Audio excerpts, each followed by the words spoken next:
For the sake of my colleagues, I want to talk about the time of the hearing of the Sotomayor, Judge Sotomayor nomination. I talked with the distinguished ranking member last week on this schedule, and I would note the concerns he had raised. But I'm announcing today that the Senate Judiciary Committee will hold the confirmation hearing on the nomination of Judge Sonia Sotomayor to be an Associate Justice of the United States Supreme Court on July 13th. This is a reasonable schedule. It'll be the middle of next month. It's in line with past experience. It's going to allow several more weeks for committee members to prepare for the hearing, several more weeks than if I'd held the hearing this month. And there's no reason to unduly delay consideration of this well-qualified nominee. And she deserves the opportunity to go before the public and speak of her record, especially if some have mischaracterized her record, has misstated her record. The only place she can speak, I would say, Madam President, the only place she can speak and speak of her record is in a hearing. But it's also a reasonable schedule that serves the many interests involved. Of course, the first and foremost is the American people's stake in a process that's fair and thorough, but not needlessly prolonged. It serves the purpose of the institution of the United States Senate, where we need sufficient time to prepare for confirmation hearing. And we have a full legislative plate of additional pressing business in the weeks and months ahead. It's of great importance to our constituents and to the nation. And then, of course, it serves the need of the third branch of government, which depends on the other branches of government to fill court vacancies in our independent judiciary, and the needs of the president, who has nominated Judge Sotomayor. But lest we forget, serves the needs of the nominee herself, who as a judge will only be able to speak publicly about her record when the hearings are convened. Madam President, this is an extremely important obligation that we as members of the Senate take on. There are only 101 people who get a direct say in the nomination and confirmation of a United States, of a justice of the United States Supreme Court. First and foremost, of course, the President of the United States, and in this case, President Obama consulted with numerous senators, Republicans and Democrats alike, prior to making his nomination.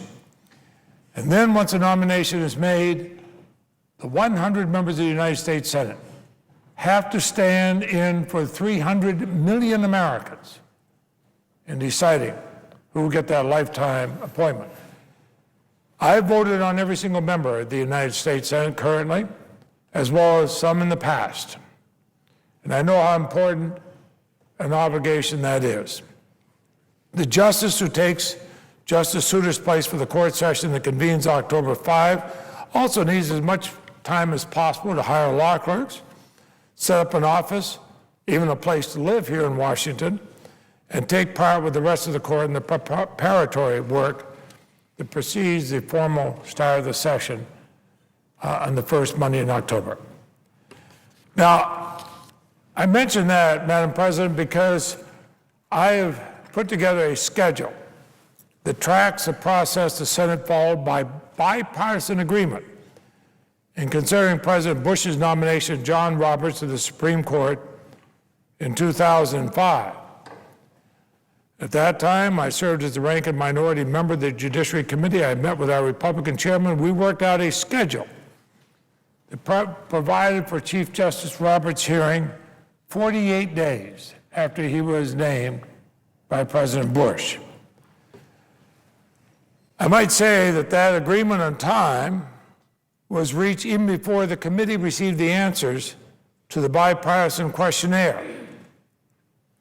And while Justice Roberts had not then Judge Roberts had not decided as many opinions as Judge Sotomayor, he had been in a political policy position in Republican administrations for years before, and there were 75,000 pages of documents.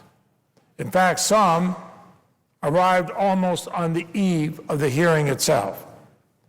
And of course, that nomination was to replace Justice O'Connor, who was recognized as the pivotal vote on the Supreme Court.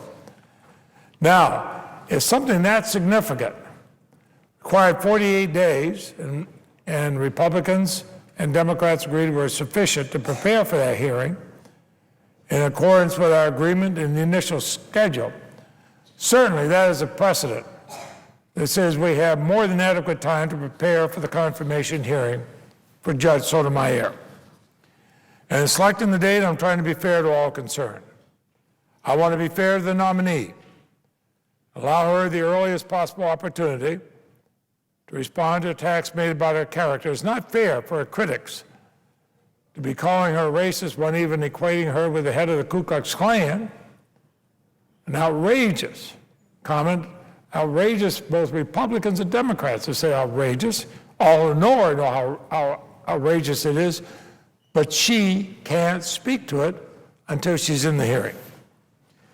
In 2005, when President Bush made his first nomination in the Supreme Court, Senator McConnell, who was in the majority whip, asserted that the Senate should consider and confirm the nominations within 60 to 70 days. We worked hard to achieve that.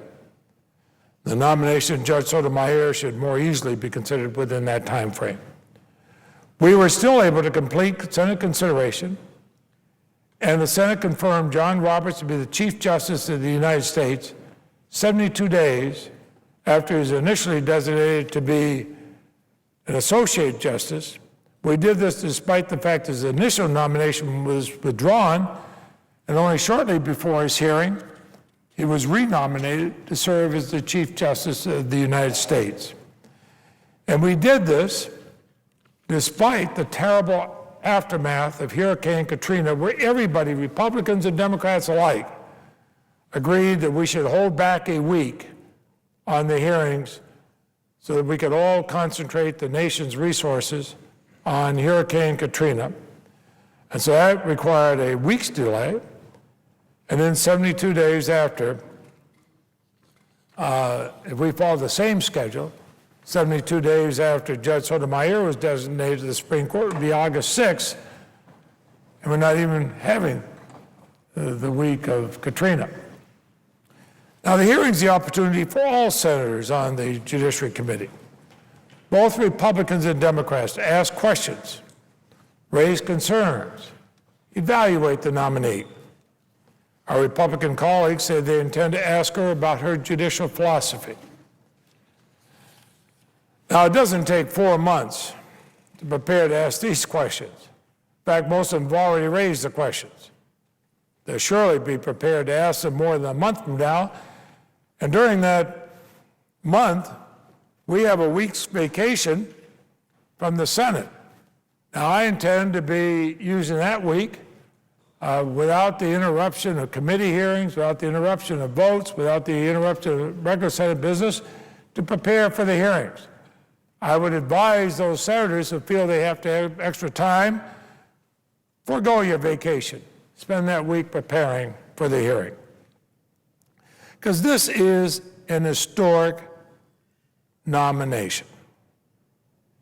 This is an historic nomination. And I hope all senators will cooperate. It's a schedule that I think is both fair and adequate. Fair to the nominee, but also adequate to the United States Senate to prepare for the hearing and Senate consideration. There's no reason to indulge in needless and unreasonable delay. And I say that it's an historic nomination, Madam President, because it should unite and not divide the American people in the Senate. Hers is a distinctly American story. Whether you're from the South Bronx, or the South Side of Chicago, or South Burlington, Vermont, The American dream inspires all of us. Her life story is the American dream. And so, I might add, is the journey of the president who nominated her. She deserves a fair hearing, not trial by attack and assaults upon her character. And let us proceed to give her that fair hearing without unnecessary delay. I have said over my 35 years here in the Senate, oftentimes on the floor of this great body, that we senators should be the conscience of the nation. That's what we're called upon to do. And there have been occasions when this Senate, Republicans and Democrats alike united, have shown they can be the conscience of the nation. I would say this is one time. We should rise above partisanship and be that conscience. When I met with Judge Sotomayor last week, I asked her about her approach to the law. She answered that, of course, one's life experience shapes who you are. But ultimately and completely, her words, as a judge, you follow the law. There's not one law for one race or another. There's not one law for one color or another. There's not one law for rich and a different one for poor. There's not one law for those who belong to one political party or the other. There's one law for all Americans. And she made it very emphatic that as a judge, you follow that one law. There is only one law. We all know that. She said, ultimately and completely, a judge has to follow the law no matter what their upbringing has been. That is the kind of fair and impartial judging that the American people expect. That is respect for the rule of law. That is the kind of judge she has been. Judge Sotomayor is extraordinarily well equipped to serve on the nation's highest court. To borrow the phrase that the First Lady used last week, not only do I believe that Judge Sotomayor is prepared to serve all Americans on the Supreme Court, I believe the country is more than ready to see this accomplished Hispanic woman do just that. This is an historic nomination, and it's an occasion for the Senate and our great nation to come together. This is a time for us to come together. The process is another step toward the American people regaining confidence in their judiciary. Our independent judiciary is considered to be the envy of the world. Though less visible than the other two branches, the judiciary is a vital part of the infrastructure that knits our nation together under the rule of law. Every time I walk up the steps into the Supreme Court, I look at the words engraved in marble from my native state of Vermont. So over the entrance of the Supreme Court, those words say equal justice under law. The nomination of Judge Sotomayor keeps faith with that model. President Obama is to be commended for having consulted with senators from both sides of the aisle. I was with him on some of the occasions he did. I've had senators come up to me, Republican senators, and tell me they'd never been called by a president of their own party, say nothing about a Democratic president, to talk about a Supreme Court nominee, but President Obama did call and reach out. But now, the Senate's duty comes to the fore. And I hope all senators, both parties, will work with me to move forward, to consider this nomination in a fair and timely manner.